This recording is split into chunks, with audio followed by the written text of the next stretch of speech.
Hello again and welcome to another Mordian Mondays. This is episode 60, the big 60.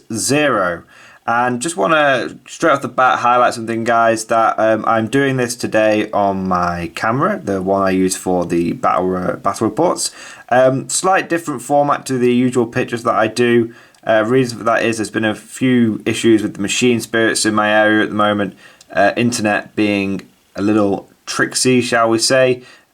Last few days, since Friday, I've not actually had any internet, sort of landline internet into my house, which is why unfortunately I wasn't able to upload Friday's video.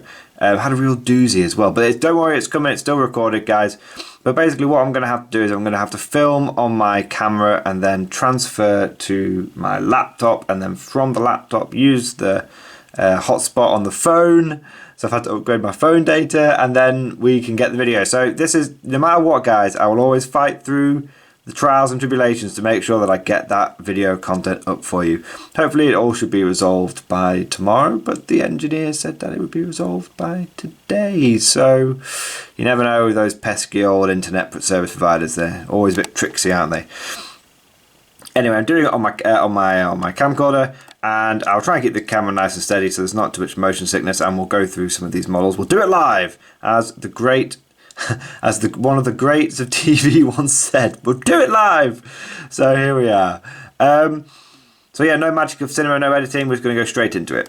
Maybe even more rough around the edges than it normally is in a Mordian Mondays, but whatever. Sometimes you just got to, roll the dice, play the cards that you dealt. Anyway, let's get on with less preamble, more forward amble, more current amble. I don't know what the preamble, who knows. Anyway, let's get into today's video. So we are doing a Mordian Mondays. Of course, I'll cover what I've painted, and I have managed to paint another infantry squad. This is number 6 for 3rd platoon, and that means this is my 18th infantry squad. I now have enough line infantry to fill out 3 battalion detachments as per the 9th edition rules. So that is quite exciting. Now, I haven't got all the weapon options that I really want yet, and I haven't got all the Voxcasters on everyone, and not quite sure what I'm doing with all the different sergeants, but blah blah blah blah blah blah blah. Long story short, guys, I have now got 18 squads of infantry. That is 180 line infantry that I can use in my army. It means that if I never wanted to paint another model for the Mordians, again, I wouldn't have to. I've got well over 2,000 points of pure infantry now. And yeah, and so now what's really interesting, and we'll get into the painting of these guys in a moment, although it's pretty standard. Actually, no, let's get into that now, because that I don't want to backtrack. So let's take a closer look at some of these models. I've got another autocannon team. I used the Scion Voxcaster there. Lots of Scion bits in these guys in 3rd platoon. So we've got the Scion Voxcaster there. I really just like the look of that. I know he's not really a sergeant. You can't have 2 sergeants in the squad. I know you can't really have a chainsword, but it's all about keeping those models looking unique and cool. I've also taken the liberty of putting a little hotshot lasgun on the base. I'm going to try and go through, and if I haven't done so already, for all the heavy weapon teams, make sure there's at least one lasgun present on those heavy weapon teams, because as you guys know, not only do you get to shoot the autocannon when you shoot a heavy weapons team, but you also get to shoot the lasgun. Now, I know this is a hot shot, but to be honest, when it's in that sort of rifle sheath, rifle scabbard, it's not too obvious. So I've just painted up like a normal lasgun. But there you go. There's a lasgun on that base, and there is an autocannon. Now, obviously, you can't put a Voxcaster and you can't put a chainsaw on a heavy weapons team, but they are just for rule of cool. I'm actually, whilst I have done the last 3 infantry squads with autocannons, I suspect that I will actually end up running them with las cannons or heavy bolters in the future, and my autocannons are likely to be in a heavy weapons team, because I've always liked putting autocannons in a heavy weapons team, because it means that they've got enough chunk that they're a threat, but if they die you don't really care because they're pretty cheap. Especially with now mortars going up in points. I know I could switch to heavy bolters, but heavy bolters are not a perfect backlining weapon because they've only got a 36 inch range, and even on the smaller boards, that's sometimes just not quite enough to reach out and do that long range fire spot that you kind of need from heavy weapon squads. Mortars are really good obviously because they can stay out of line of sight and protect themselves, but I've always had a bit of a soft spot for the old autocannon heavy weapons team, and in fact back in 6th and 7th, which is what I'm doing with this sort of Mordian, Great Mordian Restoration project. I'm going back to my roots of my most competitive Pure Infantry days, which was in 6th and 7th. I used to run 4, because that's what you could do back in the day, 4 autocannon heavy weapon teams, because they were part of the platoon, and I used to take lots of different platoons. Anyway, so that's what I'm probably gonna do, and that's why it doesn't really matter too much if there's a Voxcaster and an extra chainsword and a sort of an extra sergeant arm in there, because he will probably be in a heavy weapon squad, and it won't matter too much. Anyway, moving on, we have the sergeant as well. Good old sergeant, las pistol chainsword. Now, I know I originally started out 3rd platoon running them all with bolters, but I'm still a little undecided on whether I'm going to go and put a bolt on every single sergeant. And at the end of the day, I actually have all my bolter sergeants already built, and I've been painting those up sort of bit by bit with a few squads. So I've actually got 3 or 4 or 5 of those guys painted now. But it's always good to have some las pistol chainsaw sergeants, because sometimes you just want the cheap basic loadout. So I was just going to go show this guy up. So what I've done with him is he's got the Scion head, obviously. And on the back, I thought I'd change his equipment up a little bit. He actually didn't have any equipment until recently. I didn't realise when I restored him I hadn't actually given him much equipment. So I've just put that on today actually and finished it off. So he's actually got a couple of bits from the Space Marine kit, which I know look a little bit oversized on him, but it does allow the model to be pretty unique. And you've got to remember, guys, when I'm running, well, what could be 270 guys, but we'll get that in a moment, but at the very least 200 plus guys, having a little bit of equipment that's oversized doesn't really matter. You won't see it, and also it just looks pretty unique. Those grenades are slightly, if you have actually have a really close up look, those grenades do look different to the regular guard grenades. A bit more chunkier. The little fragmentation squares are a bit more spread out, a bit bigger, and obviously the pouch look a bit different. I've just remembered, I've not finished this squad. I've just realised I need to go around and do the brass dots on all the buttons. Well, we'll do that after this video, don't worry guys. There we go. So done that. Classic metal melter gunner, done so many of these, and I have so many more still to do. I don't know how I've acquired so many melter guns. I think I've only ever purchased 1 or 2 directly, but there you go, a few more. Another one, another melter gunner, which I used to run those just because I thought they were cool. And you had the Mordian melter head, which was the old hilarious tactic. Hilarious being one of the old Daka generals back in the day. I used to love the Mordian melter head tactic he came up with. I thought it worked really well, but it turns out that melter is actually meta in 9th. So melter meta 9th. There you go. Voxcaster, I am planning on running. This is just one of the. This is just a regular Voxcaster. It's not the Command Squad Voxcaster. There we go. And then the rest are just basic riflemen. At the back you can see a cheeky little snap fit guy. Hopefully my shadow's not covering that up too much. I try and have 1 or 2 snap fit people in every single one of these Cadian squads, because too many snap fit people look a bit monopose. I mean, it's not too bad, and I would always encourage, if you're going to go down the pure infantry route, especially nowadays with the way points have changed, prices have changed, I should say. Oh, these two are getting stuck together. That's the hard coat on the bases getting stuck together. That's not quite 100% dry yet.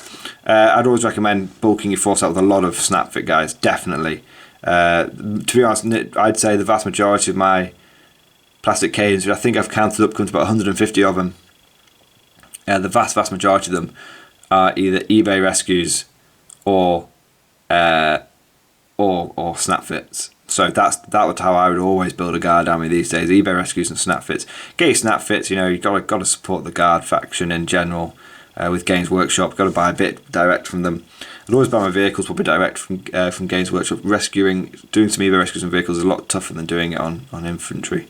But anyway, that's go and digress. So there we go. So that's the squad. That's the paint scheme. That's the sort of conversion bits used. Just need to do the little brass scorpion buttons. That'll take a minute, so I'll do that after the video, guys. So I've been talking about where I want to go with this army now. So now I have well over 2,000 points per infantry. I'm starting to get into the realms of being spoilt for choice. So previously, when I've been running this army, and even as sort of up to playing the game versus Winter's SEO, I was running this army and I was kind of bulking it out with non-traditional infantry forces such as Ogrins and Bulgrins. In fact, the Ogrin squad and the Bulgrin squad take up close to a quarter of the points in my army. But I'm now starting to get to the point now, especially with this 18 infantry squad now completed, where I don't need those forces anymore to bulk the army out. And it's actually, in terms of points, I can relatively easily fit into the army now. With the models that I have, I'll probably be a few off, but I can always move things around a bit, and I probably would be able to get the models that I needed. A pure infantry guard army. We're not talking about abhuman support, we're talking about pure guardsmen, pure bodies. The way I could run it is I would have 3 battalions, 18 infantry squads, with the required characters there. We're talking 3 company commanders, 3 lord commissars, and then I'd want to take 3 platoon commanders as well. I believe that comes to about 1,500 points. Now I would have enough points left over then to take 3 squads of veterans and 3 heavy weapons squads, and that would actually be about 2,000 points roughly. So it's quite interesting. So I think there might even be some points left over there, but we'll say roughly that's about 2,000 points. So what that actually gives me is 60 line infantry plus the veterans is 70 infantry plus the heavy weapons squad is 76 line infantry, and then the 3 characters we're looking at 79 infantry. So let's just say 80 for short. So I know was it 150? Anyway, point is that I'd have about 240 bodies that I could throw down. Now I could do that now. I could do that right now. Some squads would have heavy weapons, some squads would have, power swords and whatnot. But the point is, I have 180 infantry. I have 3 squads of. I have 2 squads of. So I have 2 squads of veterans and 2 heavy weapon squads. Now I could easily make up an extra squad of veterans from my metal scions. In fact, I have done that previously. One of my in the first 9th edition battle bot I did with my guard, I used 10 scions as veterans with plasma guns. So I've got that 3rd veteran squad that I can rustle up pretty quickly. So the only thing I'm really short on there is the last squad of mortars. Now I can do that. It's not a problem. I can take the last squad of mortars, that's the last sort of thing I'd have to build and paint. But if I needed to go into battle right now, if the Emperor called forth and said you've got to go to tournament or something tomorrow, I could definitely go and take a couple of priests or something. I could definitely pull together the forces that I need. So the point is, guys, that I now have, and it isn't super optimized, it isn't super efficient, but I now have the ability to run that pure infantry army tomorrow if I had to, which is a great feeling. I have to say, it's a great feeling. It's a real milestone for the project. It's just really good. Now, there aren't any tournaments going on at the moment, which is a shame. And that army, whilst I would be confident leading it into battle, I don't think would do super well in a tournament environment. There's too many inefficient choices. There's a lot of power weapons. There's a lot of character power weapons as well. There's a lot of just little bits that I'd want to shave down, which is kind of what I'm going to be working on. Probably what I'm going to be working on going forward. As I add more platoons, more infantry to the force, naturally that I'm now going above and beyond the amount of infantry I can legally field. I will start adding those more efficient options. And the list that I've actually concocted, the one that I'd like to get myself to, is 18 infantry squads. All of them. Actually, there's sort of 2 lists that are in my mind at the moment. The list that I described previously with the 3 veteran squads, the 3 heavy weapon squads, and the 18 infantry squads. I would equip all the veterans with plasma weapons. I would equip all the heavy weapon squads with mortars, and I would equip all 18 infantry squads with plasma guns on the special weapons, and then heavy bolters on the heavy weapons, and then the sergeants would just have last pistol and chainsword, and the officers would just have last pistol and chainsword. That is one way of running the army. Another way of running the army that that sort of gives me, as we've sort of pointed out, that gives me about 240-ish bodies. Another way of running the army is a bit different. So we drop an infantry squad from each platoon. Okay, so we drop an infantry squad from each platoon. I'm sure when I worked this out before, bodies-wise, I had 207. I think I may have only had 15 infantry squads. We'll have to work the points out. But the point is I drop an infantry squad from each platoon. I drop the veterans, and instead I turn up to battle with 90 conscripts. So it sounds a bit crazy, but every sergeant then gets a bolter as well, so I'm getting maximum efficiency from the disciplined shooters trait. And I actually, even after that, I have 45 points left over, or 47 points left over, which would allow me to upgrade loads of heavy weapons, from heavy bolters to things like missile launchers and las cannons and whatnot. Basically, guys, the point is that I have to choose between taking sort of 230-ish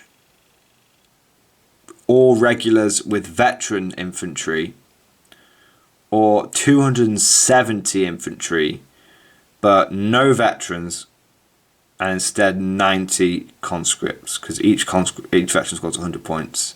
Each infantry squad's about 70 points, so each one of those that I drop from a platoon allows me to get 30 conscripts. So I would be turning up with 30 extra wounds. And I kind of have to decide, are those 30 to 40 extra wounds going to be better than having a bunch of extra plasma, a bunch of extra firepower? So I'm not sure, and there might be a middle ground between the two, and I'd like to run both. But the traditional Mordian glory tactics would be, don't take the veterans, take the conscripts.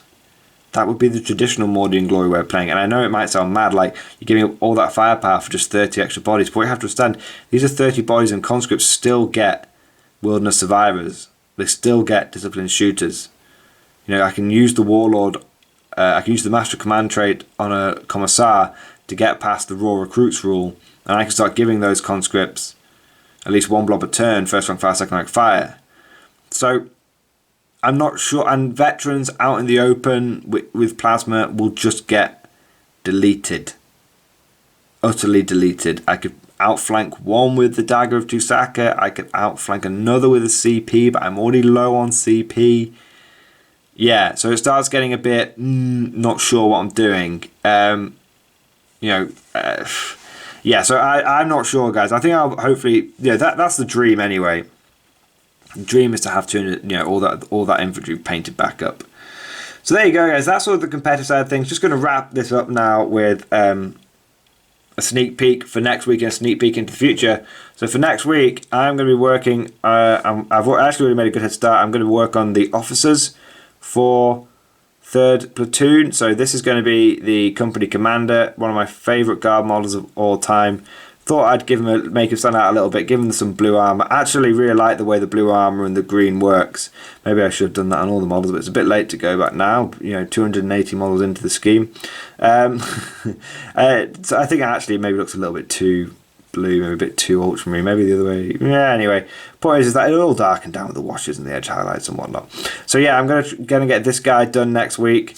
I'm gonna get the Lord Commissar done as well, and some other maybe if I can get the heavy weapon team or something. But yeah, so that's sort of the short term. In the medium term future, I've realised that I've missed out a key component for each platoon. I've got command squads, I've got heavy weapon squads, and blah blah blah. I haven't actually got a special weapon squad for each platoon. So I'm going to go back and add in a special weapon squad for each platoon. Maybe even start looking on at some command chimeras. The point is, I really want to have like 3 fully fleshed out platoons, and give myself a break. So I painted 3 infantry squads 3 weeks in a row. I'm getting a little burned out on just painting 10-man squad, 10-man squad, 10-man squad. I've got to give myself a little bit of a break, and then go back into the 10-man squad, 10-man squad, 10-man squad, sort of rampage. So that's sort of the medium term. Long term, looking at the sort of army, there's not actually a huge amount left to do, as mad as that sounds, and actually there may be a bit of a structural reorganisation coming to the Mordians, but nothing too major. Just I think I might move from having 6 squad platoons to 5 squad platoons, because that's the traditional guard fluff.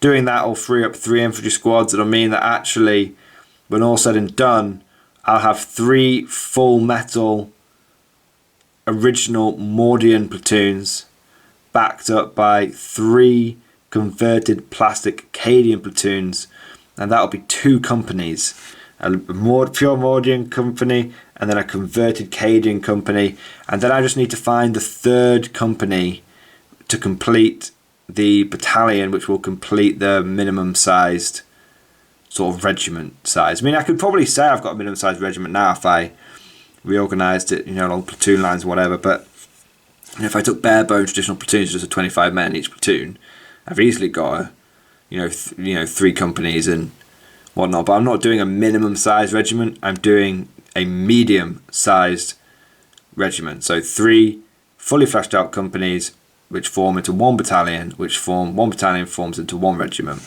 And then the 2nd battalion of the Mordian 50th Rifles can be the vehicle section. So it's just because I want to paint them all in the same colours. I don't want to have a 2nd regiment. I want my Mordians all to have, all to be in the same colour scheme. I'm not sure anyway. Anyway, the point is that's what I need to do. So I need to figure out what I'm going to do for the 3rd company. Now, the idea is I've got one idea, which is I take all the stormtroopers that I've got, all the old metal ones. I've got enough there for a full platoon. So that'll be a company. That'll be 1 platoon for the 3rd company. The 2nd platoon, if I take all the veteran squads that I'm going to do for each one of these infantry platoons, that'll be 6 veteran squads. That's easily a veteran platoon, easily. And then, last but not least, I have a choice. I can either put all my auxilia into a platoon and say, right, because I have 6 auxiliary squads between Ogryns, Bullgryns, Ratlings, and Rough Riders and stuff like that. So that could be the 3rd platoon. And if I do that, then that will be the 3rd platoon of the 3rd company. And then it's like, oh, hello, I'm actually looking at a full battalion there, which is then letting me look at a full regiment. And that will come to about 500 infantry.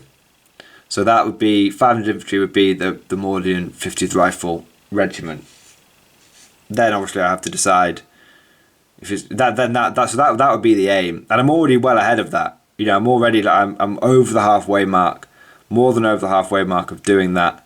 I'm coming up to 300 models easily, and so we're already well over halfway of that. We're literally 3/5 of the way. So there we go. That's all the really big long-term plan. There's loads of opportunities for expansion and whatnot, and maybe more companies, more battalions in the distant future. But I think just with the Great Mordian Restoration Project, we're looking at getting the full battalion done. Anyway, guys, let me know what you think. Hope you guys have enjoyed this video, and of course, I'll see you guys next time.